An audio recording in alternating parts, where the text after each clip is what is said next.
Hey everybody, welcome back for another video. I'm really excited to share with you some personal news and some updates that is happening with me and my carnivore diet. And yeah, let's get right to it. So I don't know if you've noticed, but I have not been posting videos consistently for the last 2 months or so, and I have to just share with you guys because some of you have reached out and have wondered where I have been. So my super big news is that baby Robertson number 4 is going to be here the first week of November, which is, I am super excited. So we are adding to my personal tribe here in my home, and the kids are super excited. We're all just very excited. So with this awesome news comes the sad reality that I am going to have to temporarily give up the carnivore diet. Now, before I get a million comments of people telling me why that's a terrible idea and all like the crazy, mean, judgmental comments, I just have to obviously make a video and tell you why. My horrible meat aversions that I am having during this pregnancy. So with my first 3 kiddos, I didn't have any morning sickness. I didn't have any serious food aversions that didn't clear up really quickly. At the posting of this video, I will be 14 weeks in. So that's like the first week into the second trimester. So the last 2 months or so, I have been really, really sick, and I've never experienced that in my life. I've just been feeling all day disgusting, nauseous. I'm not spending my days in the bathroom throwing up, though I've done that several times. I'm able to function, but just barely. I've also never had gallbladder issues until now. And so I have just not been able to eat hardly any meat at all in this first trimester. And so I had these amazing aspirations of having a carnivore pregnancy, and I was just so excited about all the things, right? Well, guess what? My body is saying no. And I have hardly been able to eat meat at all. So I've just been living on dairy, and I've had to incorporate some organic like graham crackers to settle my stomach, and some whole milk and some yogurt, and I can eat hard-boiled eggs, but I am just now barely able to eat warm eggs. The smell of bacon, I used to eat bacon every single solitary day. The smell of bacon is absolutely abhorrent to me, and that is slowly easing. 2 months ago, I couldn't even be in the same room as my husband making bacon. I could not make bacon for my children. Now I can be around bacon, but the desire to actually eat it is like next to none. I will take a bite of it, and it's gross to me. I used to eat ribeye pretty much every single day, and just thinking about beef grosses me out. And so I try my very best to eat like burger patties. My husband's on a huge burger patty kick right now. And by the time I'll eat one singular burger patty with cheese on it, and by the time I get to like the last 3 or 4 bites, I'm already gagging on it and choking it down, just hoping I'm not going to throw up all over my dinner plate with my family there. And so chicken was truly hit or miss. I discovered if I put some like organic Primal Kitchen pasta sauce, like spaghetti sauce on it with some cheese and make it kind of like a chicken parmesan, I can eat that until the texture just turns completely rancid, like in my mouth. So I'm really having a hard time with meat. So I know this isn't forever.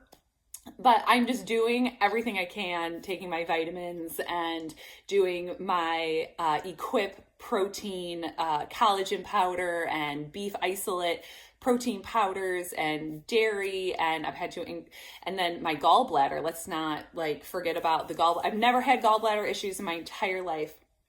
Well, 3 weeks ago, I had an unbearable gallbladder attack, and I had to just go and get my gallbladder ultrasounded. I was like, I need to just know, because 3 weeks ago when I had a really bad attack, I'd already been suffering for 2 weeks prior to that, just needing to lay flat, feeling like trash anyway, and like heating and all sorts of things.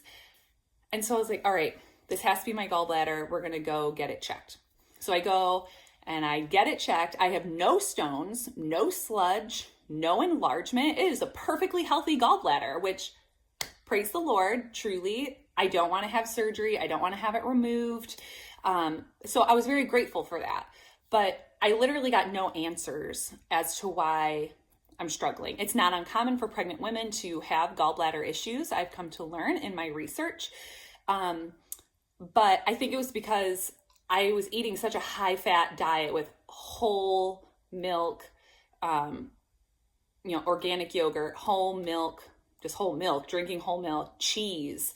That was basically, and a little bit of hard-boiled eggs. That was literally all I was living on for the first 2 months. And so that is like nothing but fat. And so, yeah, I don't think my and all the hormones and everything, I just couldn't handle it. And so I'm just glad I don't have gallstones. My midwife, the only thing she could offer me was I had to incorporate more fiber in order to slow down the absorption of fat.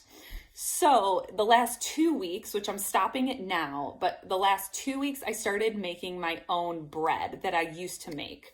We obviously don't eat grain in our house, but I was like, I need to find a way, because I have zero interest or desire to eat fruit and vegetables. I just don't. I thought I like avocados. That's also really high in fat. But I just don't have a desire to eat it. I'm having a hard time with food right now. And so, I decided, all right, I import my flour from Italy. It is completely pesticide free. It's non-GMO and it's organic. And it's the only flour that I can actually ingest. If you've watched other food videos, I've talked about this. It's the only flour that I can ingest that doesn't make me think I'm dying of diverticulitis since going carnivore. And so I've been making my artisan bread with that flour, salt, water, and a little bit of yeast. And I've been eating one slice of that bread every day with some butter in the morning. And it's actually helped my gallbladder so much, like with the pain.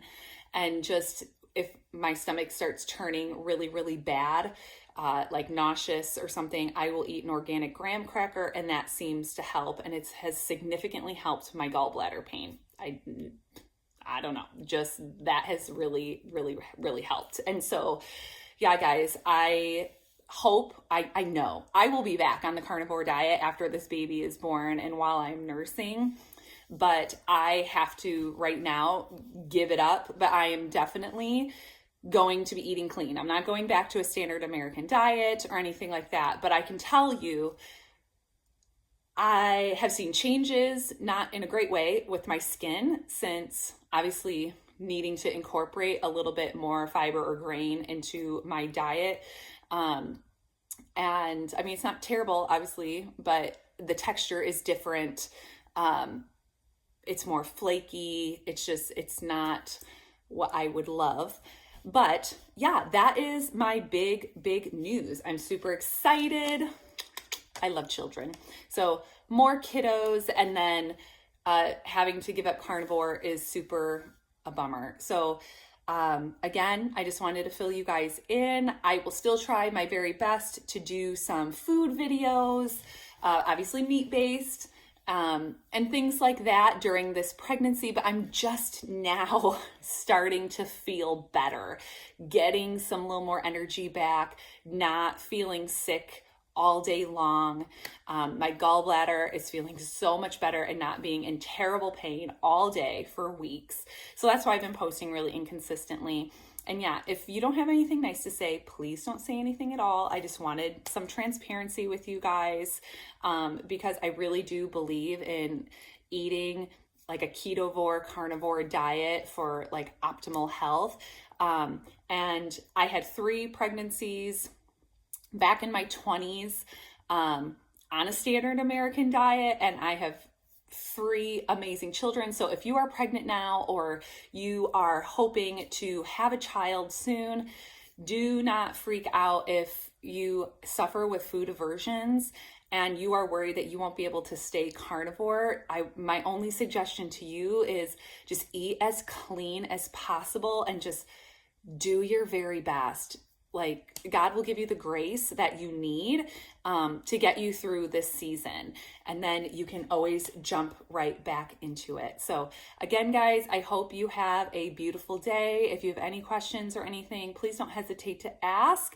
Give this video a thumbs up if you appreciated the update, and we'll talk to you in the next one. Bye-bye.